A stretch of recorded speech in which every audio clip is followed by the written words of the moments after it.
ప్రభువు పేరట మీ అందరికీ శుభాభివందనములు. ఈ రోజు మన అనుదిన వాక్య ధ్యానమైన ఎడారిలో సెలయేర్లలోని వాక్యము. జీవము గల దేవుని సేవకుడవైన దానియేలు, నిత్యము నీవు సేవించుచున్న నీ దేవుడు నిన్ను రక్షింపగలిగెనా? దానియేలు గ్రంథము 6వ అధ్యాయము 20వ వచనము. దేవుని వాక్యంలో ఇలాంటి మాటలు చాలాసార్లు కనిపిస్తాయి. కానీ మనం ఎప్పుడు మర్చిపోయేది ఈ సంగతినే. జీవము గల దేవుడు అని రాసి ఉందని మనకి తెలుసు.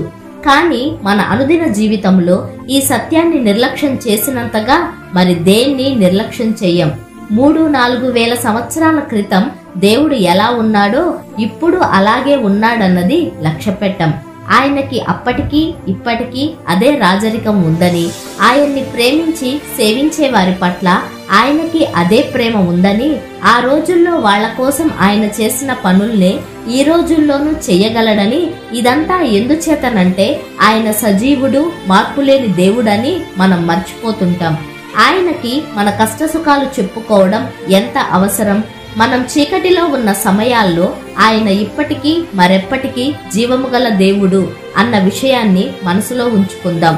నువ్వు ఆయనతో నడుస్తూ, ఆయన వంక చూస్తూ, ఆయన నుండి సహాయం ఆశిస్తూ ఉంటే ఆయన నిన్నెప్పుడూ నిరాశపరచడన్న నిశ్చయత కలిగి ఉండు.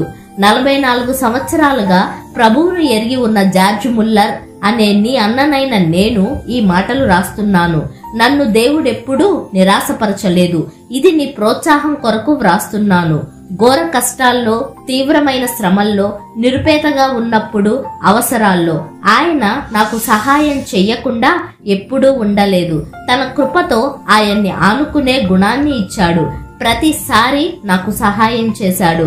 ఆయన నామం గురించి ఈ మంచి మాటలు చెప్పడం నాకెంతో ఆనందదాయకం. మార్టిన్ లూథర్ ఒకసారి ఆపదలో చిక్కుకున్నాడు. భయం ఆవరించింది. తన టేబుల్ దగ్గర నిస్త్రాణంగా కూర్చొని ఆలోచిస్తూ ఉంటే అతని వేళ్లు అతని ప్రమేయం లేకుండా ఏవో అక్షరాలను టేబుల్ మీద దిద్దుతున్నాయి. ఆయన సజీవుడు, ఆయన సజీవుడు. మనకి, సమస్త మానవాళికి ఉన్న నిరీక్షణ ఇదే. మనుషులు వస్తారు, పోతారు. నాయకులు, బోధకులు, తత్వవేత్తలు వస్తారు, మాట్లాడుతారు, కొంతకాలం పనులు చేస్తారు. అందరూ నిశ్శబ్దంగా, నిర్జీవంగా నిష్క్రమిస్తారు. దేవుడు మాత్రం శాశ్వతంగా ఉంటాడు. వాళ్ళంతా చనిపోతారు, ఆయన బ్రతికే ఉంటాడు.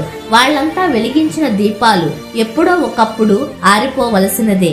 కానీ వాళ్ళందరినీ వెలిగించిన స్వయం ప్రకాశకుడు దేవుడే. ఆయన నిత్యము ప్రకాశిస్తాడు.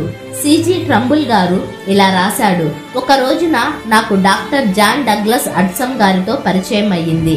తనకి ఉన్న అతి ప్రశస్తమైన ఆత్మవరం ఏమిటంటే యేసుక్రీస్తు ప్రత్యక్షంగా తన మనసులో ఉంటున్నాడన్న అచంచలమైన స్పందన అని ఆయన నాతో చెప్పారు.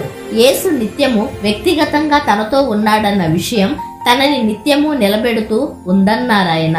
ఇదంతా ఆయన ఆలోచనలకి, యేసు తనలో ఎలా ఉంటున్నాడు అన్న అవగాహనకి సంబంధం లేని ఒక అనుభూతి. ఇంకా క్రీస్తు తన ఆలోచనకి నివాసం అన్నారాయన. ఇతర విషయాల నుండి తన మనసు బయటపడిన వెంటనే క్రీస్తు వైపుకు తిరిగేది. తాను ఒంటరిగా ఉన్నప్పుడు క్రీస్తుతో బిగ్గరగా సంభాషించేవాడు. వీధిలో గాని మరెక్కడైనా తన స్నేహితుడితో మాట్లాడినట్టే మాట్లాడేవాడు. ఆయన క్రీస్తు సాహచర్యాన్ని అంత ప్రత్యక్షంగా అనుభవించాడు.